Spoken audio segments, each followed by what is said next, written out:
What is a buttonhole machine? How does it work? How does it look like?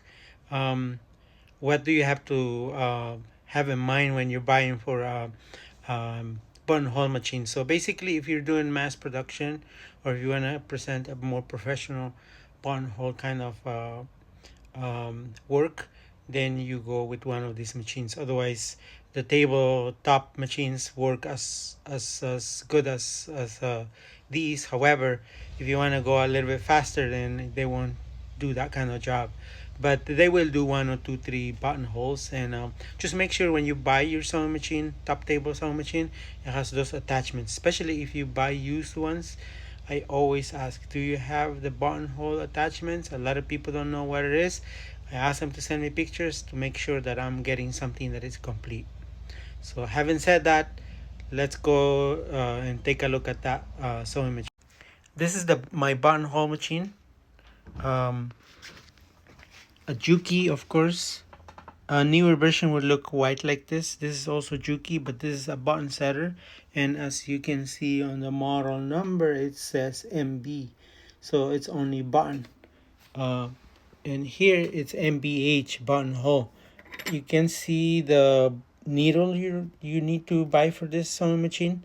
And these guys have also blades. So you can change the blades when depending on the size of the buttonhole. For example, last time I did 7/8, almost like an inch, so I had to replace it. It's, let me turn on the light here. Um, this is the blade.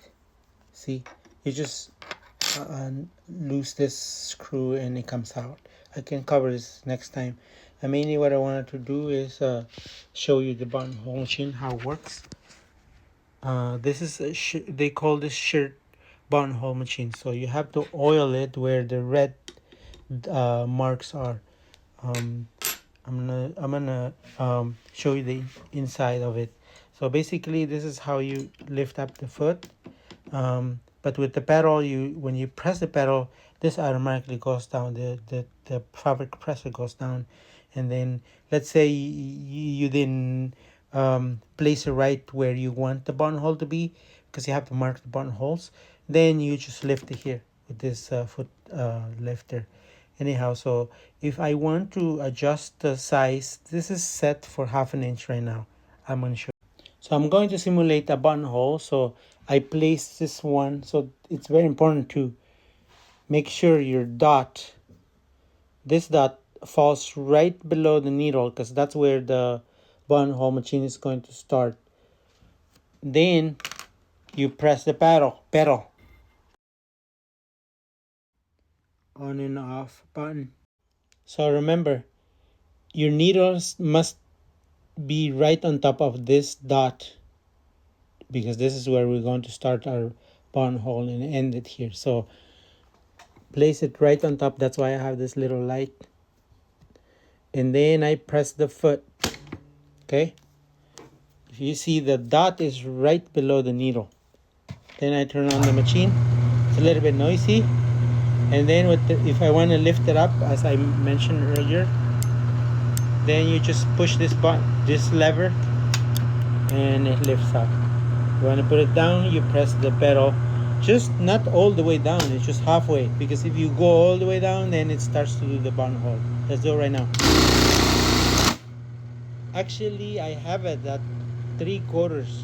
Yeah, I forgot, but this is a 3/4 inch buttonhole.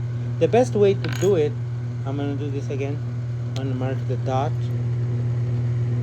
And do 3/4 this time. I didn't measure, of course, but that's just because I've done this for so many times, so it's very easy to calculate the 3/4. Okay, so the best way to do it is to go twice. I'm gonna do it right now. And the way how you do it, I did twice right there, and twice time I pressed the pedal 2 times. That is because I forgot, but normally what you do, and I'm just going to do another one and show you what is the best way to do twice, just to make sure the buttonhole is right and strong. So I'm going to press the pedal 1 time, And then I'm gonna hold it until the first round is done, and then release it.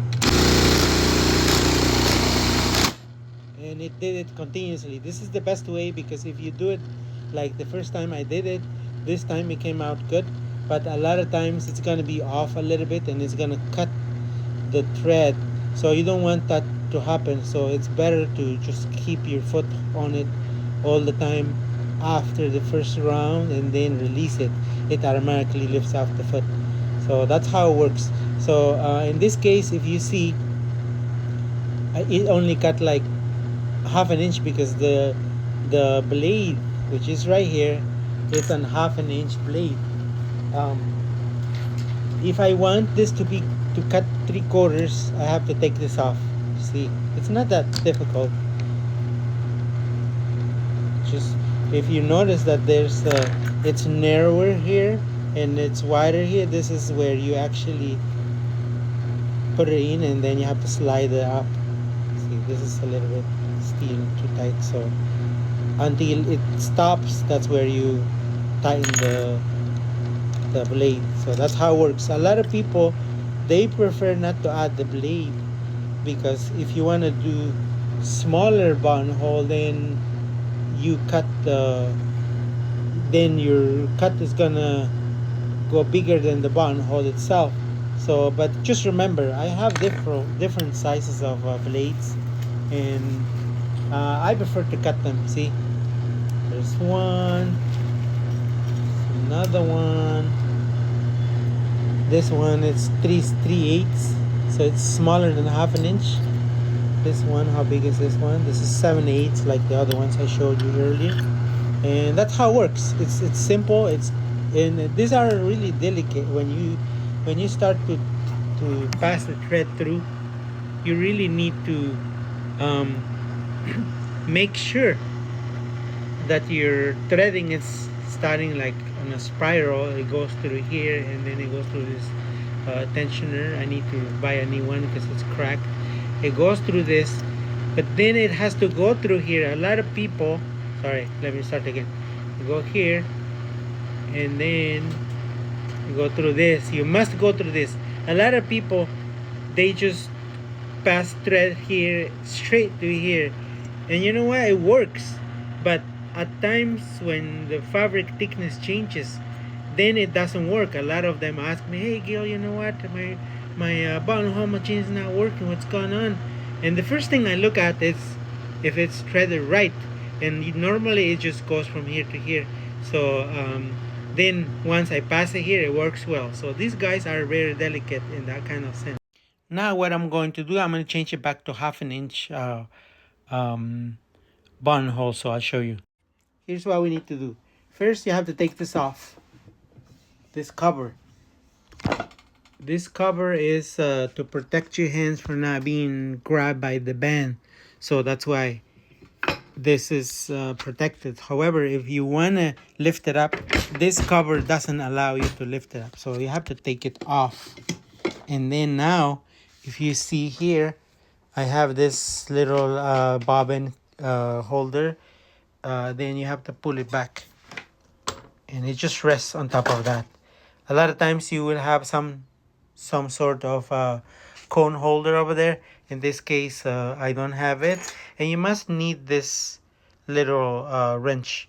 So if you see here, I'll show you the biggest size that this buttonhole machine does. It's let me see, I think it's 1 inch. It's 1 inch, you see. I add a little bit more light to it, so it's 1 inch, and then we have 1/8. Not sure what is this, but normally I've done all the way up to 1 inch, 7/8, 3/4, 5/8, half an inch, 3/8, and a quarter I haven't done, but half. Normally it's half an inch for all the buttons, so I don't really do it too small. And let's do this. So you grab the little wrench, and you place it where it says half an inch, right below half an inch. Once it's done, you tighten it up. And that was the buttonhole sewing machine. I hope this video helps you with your sewing needs. Thanks for stopping by. See you next time.